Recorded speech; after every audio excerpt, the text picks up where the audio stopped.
જે લેપટોપમાં એક્ઝામ આપવાના છો ને એ લેપટોપમાં ટ્રાય કરવાનું કે તમે ક્લાસીસ અટેન્ડ કરો. બીકોઝ તમારું એક રીતે તમારું સિસ્ટમ ચેક થઈ ગયું. તમને મારો અવાજ આવે છે કે નહીં, હું જે ડાયલોગ પ્લે કરું છું એ તમને વ્યવસ્થિત સંભળાય છે કે નહીં, તમે બોલો છો એ મને સંભળાય છે કે નહીં. તો તમારું તો સિસ્ટમ ચેક થઈ જ ગયું, લેપટોપનું ચેકિંગ થઈ ગયું તમારું કે ભાઈ આપણે બધું કામકાજ ચાલે છે, નહીંતર મોહિતને આપણો અવાજ કેમ નો આવે અને આપણને મોહિતનો અવાજ કેમ નો આવે. તો એટલીસ્ટ સ્પીકર તો ટેસ્ટ થઈ ગયો તમારો, બરાબર. તો ક્લાસમાં વિધાઉટ હેડફોન્સ યુઝ કરો. અમુક વખતે એવું બી હોઈ શકે કે ભાઈ કોઈ ઘરમાં એવું હોય જે આપણને ડિસ્ટર્બ કરી રહ્યું હોય, બાજુમાં ક્યાંક અવાજ આવતો હોય, તો એવા કેસમાં હેડફોન્સ પહેરીને પ્રેક્ટિસ કરવામાં કોઈ વાંધો નથી જો તમને બહાર ડિસ્ટર્બન્સ હોય તો.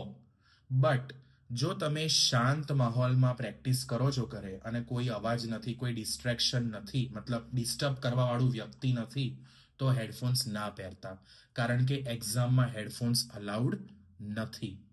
તો બીકોઝ એક્ઝામમાં હેડફોન્સ અલાઉડ નથી, આપણે એવી ટેવ પાડીએ કે વિધાઉટ હેડફોન્સ આપણે પ્રેક્ટિસ કરીએ. પણ હવે આપણે આપણા પોતાને કંટ્રોલ કરી શકીએ ને.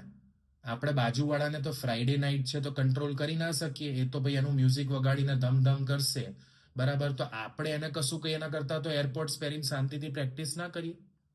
તો એવા કેસમાં એડજસ્ટમેન્ટ કરી લેજો, પણ ટેવ પાડો વિધાઉટ હેડફોન્સ. ક્લિયર? આ ધ્યાનમાં રાખજો.